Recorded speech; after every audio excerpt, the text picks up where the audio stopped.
Bueno, seguimos conversando con el embajador Vladimir Zaemski. Yo soy Vladimir y usted es Vladimir. Así es. Aunque bueno, es el mismo nombre, ¿no? Claro que sí. Ya hablaremos de ese nombre Con mucho un poco, gusto. pero vamos a seguir conversando sobre la situación venezolana a la luz de la geopolítica, a la luz del derecho internacional, de las instancias internacionales, porque hay muchas versiones con respecto a lo que nos está pasando en Venezuela, ¿no? Y muchos enfoques. Me gustaría conocer su enfoque sobre esta perspectiva, ¿no? Claro que sí, con mucho gusto. Una de las grandes inquietudes mías es que desde el punto de vista del derecho, nosotros estamos frente a una situación muy delicada. Según el análisis legal de Rusia y de varios otros países, por ejemplo, del Servicio Jurídico del Parlamento alemán, nada en la Constitución vigente venezolana le daba fundamento al presidente de la Asamblea Nacional para la autoproclamación como jefe del Poder Ejecutivo. A nuestro juicio, la creación de estructuras paralelas del poder es un ejercicio sumamente peligroso porque puede llevar a un caos en el país con unas consecuencias impredecibles. En ese contexto, también a mí me gustaría mencionar otra cosa, que son los intentos de los países liderados por los Estados Unidos de menospreciar el derecho internacional y en particular tales normas como la igualdad soberana de los estados, la no injerencia en los asuntos internos, el respeto de la integridad territorial y el no uso de la fuerza o la amenaza de usarla.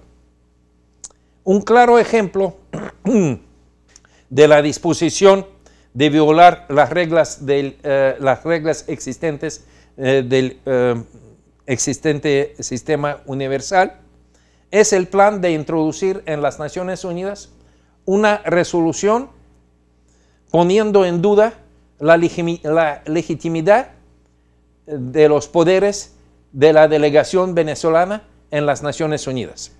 Ese plan fue anunciado por el vicepresidente norteamericano Pence durante su intervención el día 10 de abril de este año, su intervención en el Consejo de Seguridad de las Naciones Unidas.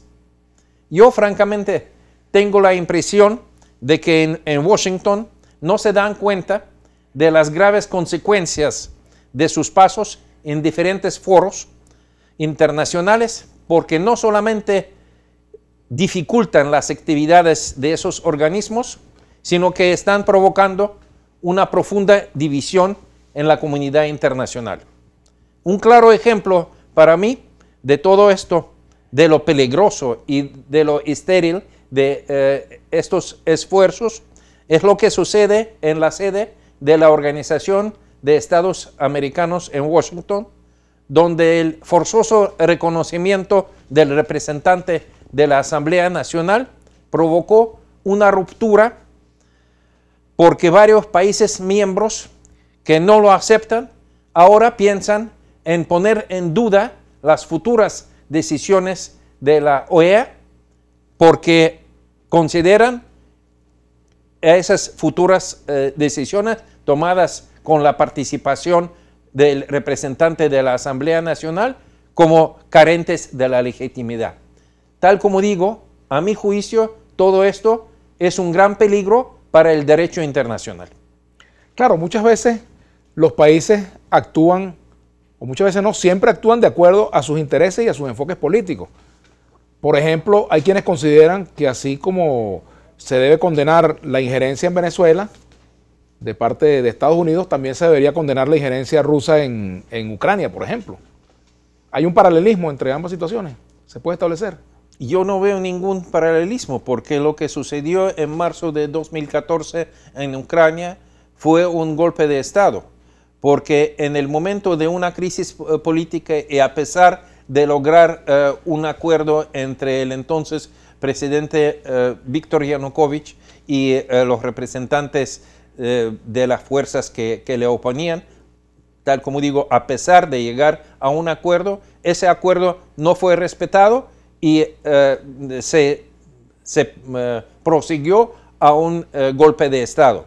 Así que lo que sucedió después fue que una parte del país, una parte bastante grande de este país europeo que es Ucrania, no estuvo de acuerdo con este golpe de Estado y por eso surgió este enfrentamiento militar entre la parte este y el resto de Ucrania. Embajador, si en Venezuela se presentara la posibilidad de una intervención militar extranjera para derrocar a Nicolás Maduro, ¿cuál sería la actitud de Rusia? ¿Rusia defendería al gobierno del presidente Nicolás Maduro, le prestaría asistencia militar o simplemente condenaría esa acción y hasta allí llegaría su actitud?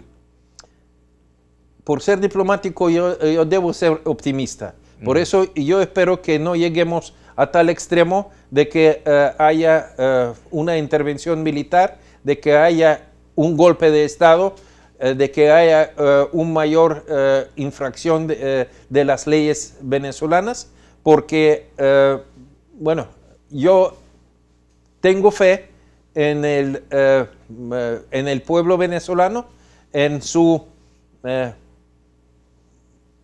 capacidad de tomar las decisiones correctas y de buscar una salida democrática a la difícil situación que está viviendo el país. Pero también a mí me gustaría enfatizar una cosa más, que yo creo que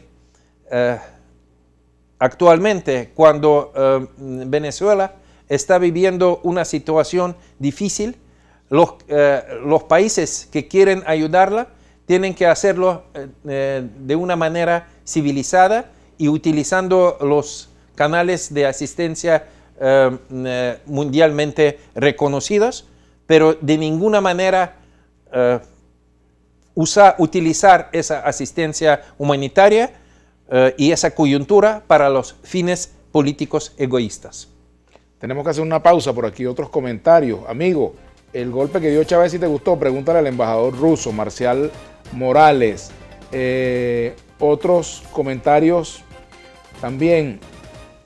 Pregúntale al embajador ruso si en su capital quitan la energía eléctrica 2 veces por día. Pregunta Víctor por aquí. ¿Cree usted que la crisis política, cuando esta crisis política ha llegado a los términos que estamos viviendo hoy 30 de abril de 2019, es posible llegar a un acuerdo o negociación con la participación de la comunidad internacional? Con esa pregunta vamos a regresar. Claro, ya venimos con el embajador de la Federación Rusa en nuestro país, Vladimir Zaemsky.